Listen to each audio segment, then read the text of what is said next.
I love it. That's why I'm like, why is he not retired? Well, I had a guy, he's in Linville, he wants to sign for, I'm just gonna pick up the, like, plug in, make him buy a house where I left. Nice. He's gonna get my connections. Your connections. Maybe you We do got our no minutes today. connections. You doing our minutes today? For today, yeah. Not sure about next week, but at least today. Okay. Good. So I think we're all here and really good start time. No presentations, but we do have Jason here with the I saw Jason. This one is easy. Yeah. Last May, we entered into a 1-year contract with a new hearing examiner. By code, we were only allowed to do a 1-year contract with our hearing examiner. We've had him for a year. He's providing good service. There's not actually a lot of hearing examiners out there in the world. And so because we've had him for a year, we're able to now do a 4-year contract with him. So this is a 4-year contract for him to provide hearing examiner services for the city.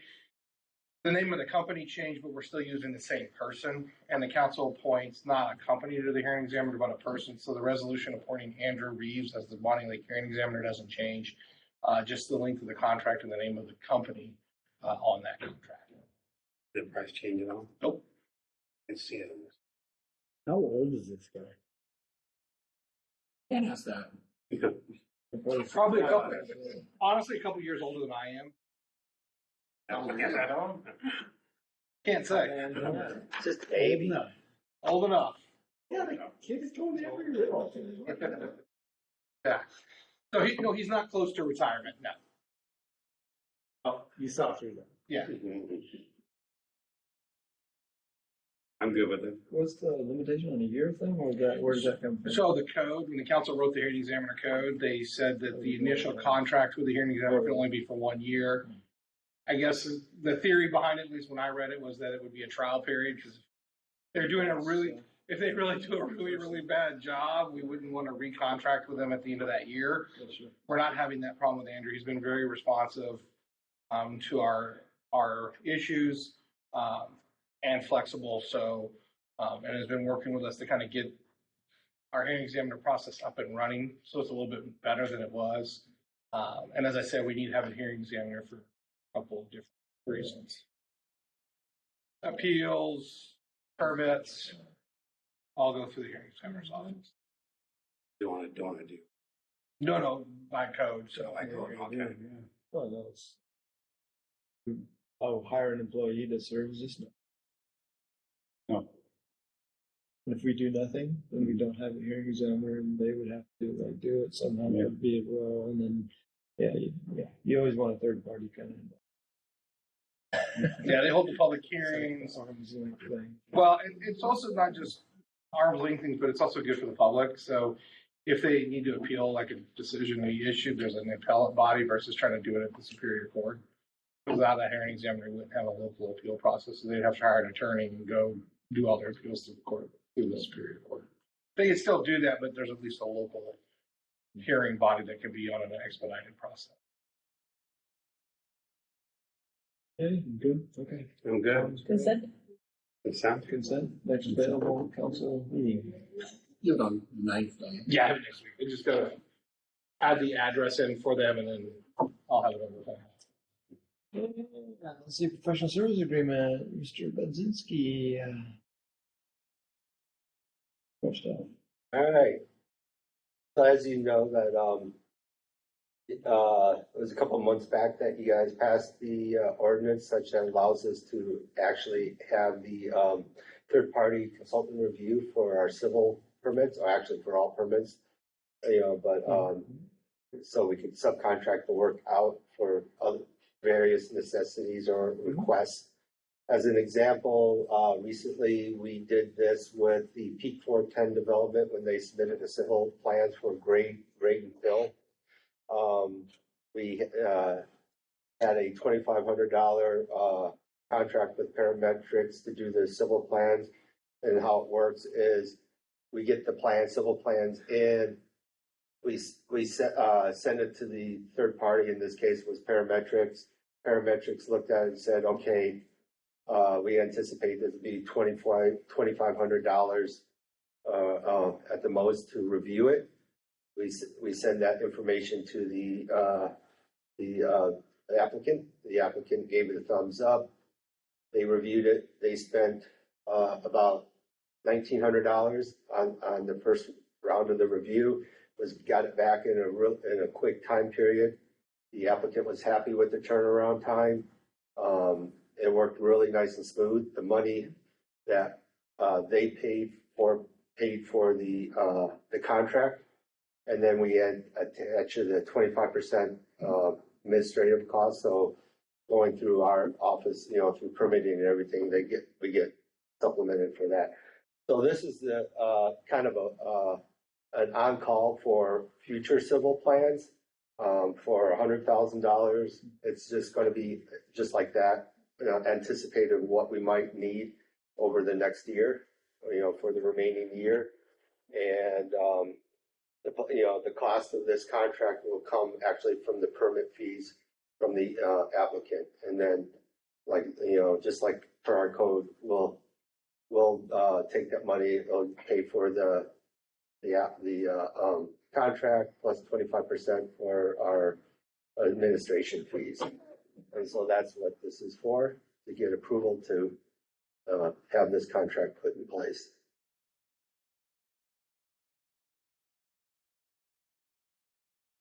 We already have a relationship with them, right? Can't we just call them when we want and say, hey, we need some? Well, yes, but this is kind of given the approval so that you guys have said, yes, we're okay with this turnaround.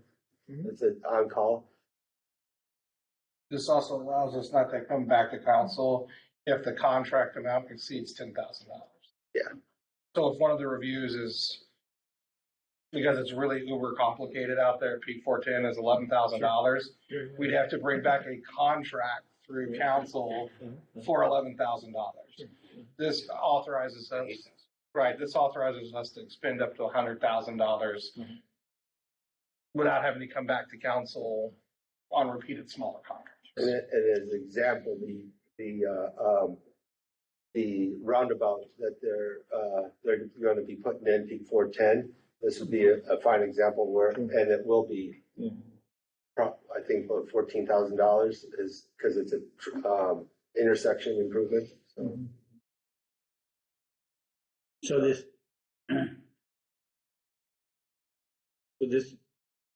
is a different way to say that is this gives you approval to charge or to charge up to $100,000 for a permit fee? No, it gives us authority up to spend.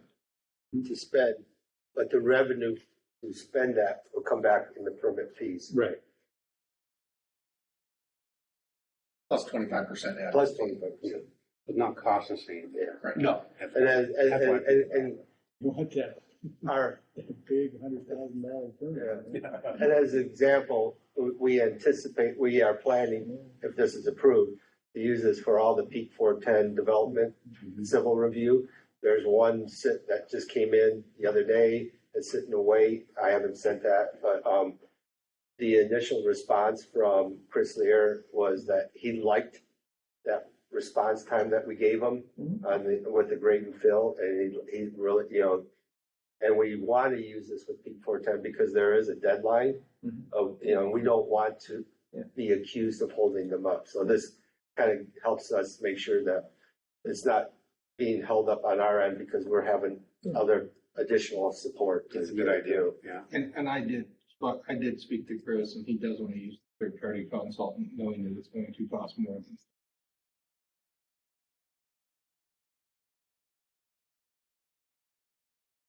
I'm good. Makes sense to me. I like it. Consent agenda next.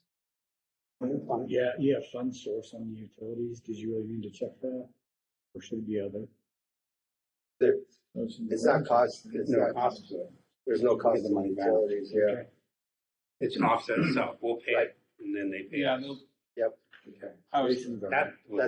That's why I couldn't put any budget amount or anything because it's literally. It's the word checkbox. Oh. It's like obnoxious. Yeah. You gotta uncheck it. Yay. Good deal. Oh. Thanks, Doug. That's what he's talking about. Just the Oh, did I? little I white. should have been out other. set. Yes. Yeah, what'll happen is at the end of the year, part of the mid-biennium budget, you'll see an amendment to Yeah. increase the expenditure line that this is being paid out of, Right. equal to the revenue side that's coming in, because it's unanticipated revenue as well. There'll be a reconciliation process that happens at the end of the year.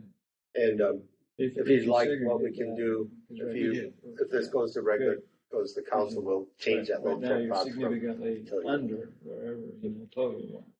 Yeah, so there's the budget line item for the expenditure is already known, because it's just the Yeah. engineering consultant line item. Dion had, I'm sorry, I'm jumping in, Doug. Dion created 2 budgetary codes in the permitting system. So any revenue that comes in for this goes into its own budgetary code, so we can track it. Back up. Sorry, Doug. Yay. Anything on the minutes, Tom? Yeah, one correction, Debbie fixed them. Very how you read it and stuff, so we're good to go. And one clerical error, like I always get a hard time for it, clerical error.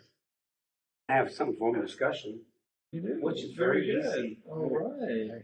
Ryan's not here, so. Speak of the devil. Good timing. But he's here now. Hello. It's just We're about to wrap up. Perfect. All right. Well, good meeting, everybody. Hold on. Great meeting. You got time to go home and get a little dinner. Oh.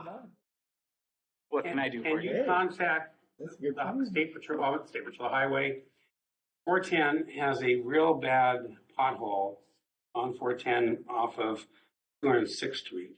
You know where the Arco station is, right there, you pull out, and it's like a deep hole, like a left-hand Okay. turn. It comes and goes. I know, but Sometimes it's there, sometimes it's not. It's a mystery. Yeah. it's there. I'm happy to contact the Very maintenance office. dangerous. Sure. Absolutely. Thank you. You bet. Especially if you ride a bicycle. Oh, that. Can't imagine. I know. I will put that in my notes right now.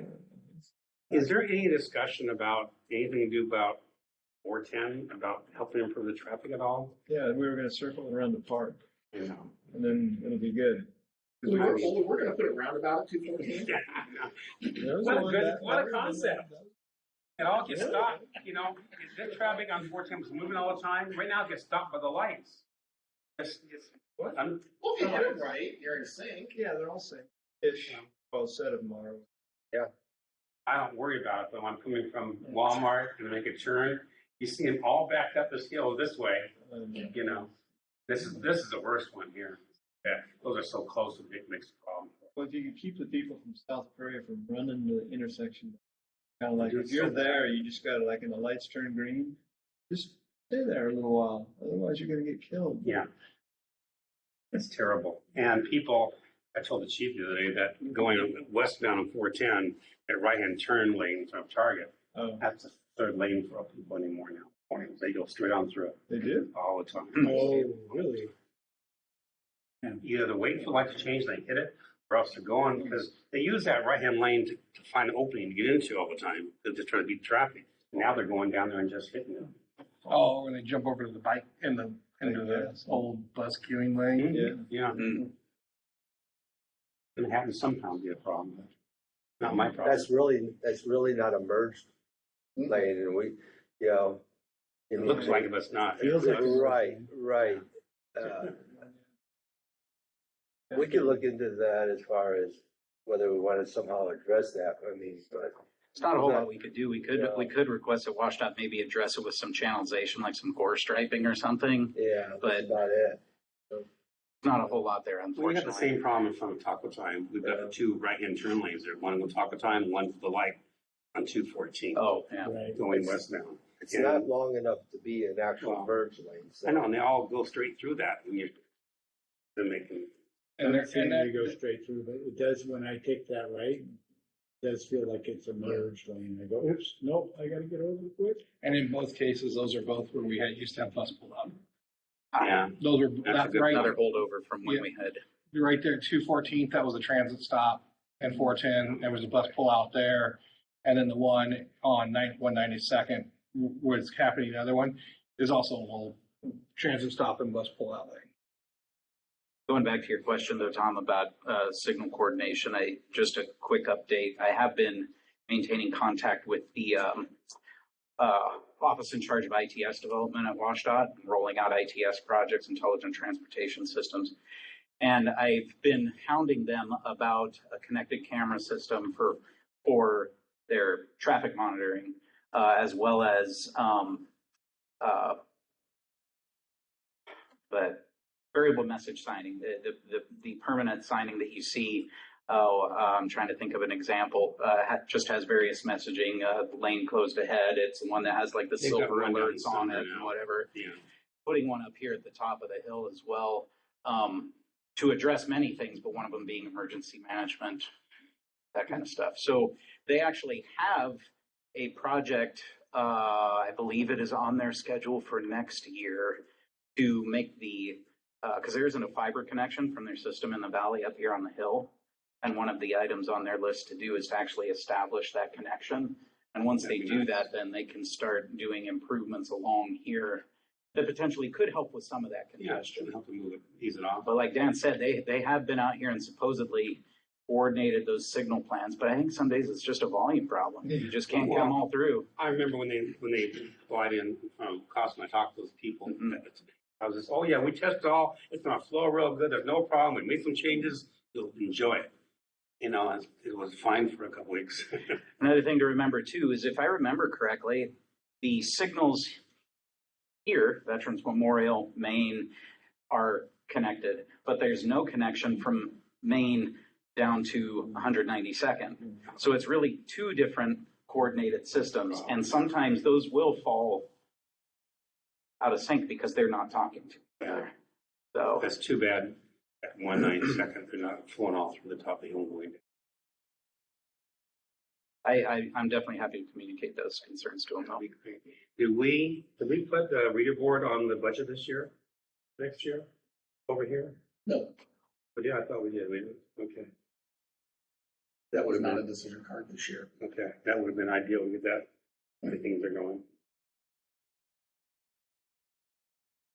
Money. Yeah, but it's so small, it's hard to read, you know. They're sitting there being bored or something, you know, they might tell in the future. Yeah. I know. They are. You can always get people to sign up for text. So, you know, what do you rub up against Anfield? You think people actually come up 410 that live in Bonney Lake? You gotta be like having your head screwed on wrong if you come up 410, you live in What's he Bonney talking? Lake. Everybody lives into Holly. Right? All the newbies into Holly. I have to go the back way and get a Myers to my house. I don't use 410 anymore. Why would you come up? 166 up the hill. So, are you I'm done. You're done. So, if the field's not booked, can people just go play on The new one? it? Uh-huh. No. Well, at this time, it's difficult to keep people off of it because people will hop the fence. It's only like a 4-foot fence. Full disclosure, at this time, there's no way to stop them. We were going to let them. Obviously, there will be signage posted, you know, don't practice your chip shot and all that kind of stuff on there. But similar to other cities, they do allow that for informal uses. Mhm. Dad wants to take little Joey out there to throw the ball around or something. Right. I don't know how we can prevent that. Yeah. So, one thing to remember, at the moment, it hasn't been officially handed over to the city. So that site is technically under the contractor's jurisdiction Yep. and responsibility. Maybe I misunderstood. Have you seen people out there playing now, or I you just have asking not, for but the I've pressure? had at least half a dozen constituents going, oh, so we can go play during lunchtime? Like, I don't know. My answer was, I don't see why not if nobody has a book, right? I mean, why not? My thought was what you said. I don't know how they're going to stop it, right? Unless you put like a huge hurricane fence around. That was my comment a few weeks ago about abuse evidence. It'll be fun. It'll be work in progress. But it's just fenced off right now. It is for construction. Right and now, there it's will still be. like And technically, it's still a not construction ours. site. It's Correct. Yeah, and it does. It still looks like the construction. When it But- is done, oh, I'm sorry. I was just gonna say, but I'm sure there's people, like you said, I don't know. I Hop haven't in the seen anybody fence. over there. I haven't seen anybody on the field yet. It still looks No. like it's under construction. Yeah, I think moving forward, because we were just dealing with setting up the reservation program, I think moving forward that I would be okay with people having that informal use as long as they still adhere to the rules that'll be posted on the fence and stuff. It's a nice amenity, you know, people should have access to it, I think. Did you order some signs for it? Yes, we're working on that. What I understood today, Doug, correct me if I'm wrong, is that the turf supplier is actually going to bring us some signs. And then we're going to have a few extra made modeling that same sign. I told him jokingly, I said, 17 signs down each side of that field. No metal cleats, no gum, no sunflower seeds, no, you know. But yeah, we'll have signage up shortly. And in addition to signage that will show daily what rentals are in place for that day so people know. So what's the projected date it's gonna be available that we're gonna sign off on? October last year. We're really close. I anticipate, what we call substantial completion is where there's still small items that the contractor still needs to work on, but we can technically take use of the site, which means, then the public, like you said, can walk over there and run around the track or whatever. But we're not there yet. The turf still has some repairs that still need to happen, which won't happen until next Tuesday. The general contractor still has a couple items that need to be done. We're hoping they'll get done by the end of this week, maybe the first part of next week. So I'm anticipating sometime next week, near the end of next week, we'll have that quote unquote substantial completion letter going out. And then at that point, that's when you can tell your constituents, it's like, walk over there, whatever. One of the discussions was the gate for the parking area. Right now, I think the gate will remain closed. Am I correct? Well, I don't know that we really settled on that yet, Yeah. but that was that was what we were thinking. And so the gate, because there's parking and there's gonna be gates that, allow cars to get in and out. And my belief is that those gates should remain closed except during events or other situations that the council may request that, those periods of time that the gates be available for people to park there. But That's interesting, because I think council member Fullerton is thinking that that's gonna be overflow parking for the park in the summer. there's something to consider. However, I mean, if you have the Bonney Lake Little League that has reserved that Good site point. for their Little League, I'm sure they're going to expect that there's going to be adequate parking for the people that come to use it for that. It's not the way Game Farm works. I go down there to get on the field and I'm like, I can't find it. Yeah. You gotta hike. There will be I think an optics thing to consider, that we're just gonna have to see how this starts to roll out, because I'm sure some of you heard, all of you saw the picture of Field 4 parking lot this past weekend, and there was a lot of regular vehicles parked in there where boat trailers are supposed to go. So if we are towing people out of there, but keeping that parking lot closed and no one can use it, that's not gonna look very good. So we're gonna have to figure that out. In response to your question though, about when will the park be available, that, Doug is speaking from a construction perspective. For reservations, it will be available starting July 1st. Oh, July 1st. Yeah, we're going to have a ribbon cutting on June 21st. You'll be seeing invitations to that here before too long. We'll have a whole little shindig there to celebrate the opening of the park. But we've revamped the way we do field reservations, and the month of May is a reservation window to submit applications for reservations July 1st through the end of the year. So we are beginning to receive those applications now for that reservation period. Any progress in the camera down there? At the new field? No, we have not had many discussions about that yet. If we decide to go that route, a camera at that field, we should be able, as long as everybody's happy with it, to just contact the vendor for the other cameras that we have installed there, and it should be a pretty quick install. Probably at the time when we got those, they were about 5,000 a pop. I would expect that given the way price increases have gone on everything else, they would be more expensive now. So just something to consider. Or move Ken Simmons over there. I don't see much going on in there. That could be an option. You know, there's a problem at night over there. It's a problem. Yeah, that's a good Police suggestion. detectives use the Ken Simmons Park quite a bit for tracking cars that they're around that area.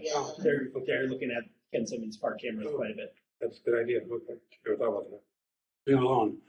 Leave it there.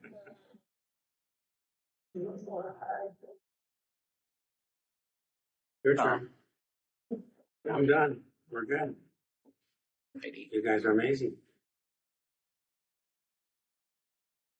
All I right. participate in the paper shredding thing this past weekend. We had an associate down there. Prentice. Yeah, nice guy. Met him. First time I met him. Real nice guy. I work at the trash company. Yeah, no, he's one of ours. Clarified me. Met him. We talked a few minutes. Stuff. Yeah. They were kind of busy. They said both of them. Yeah. It was nice. Good. Good job.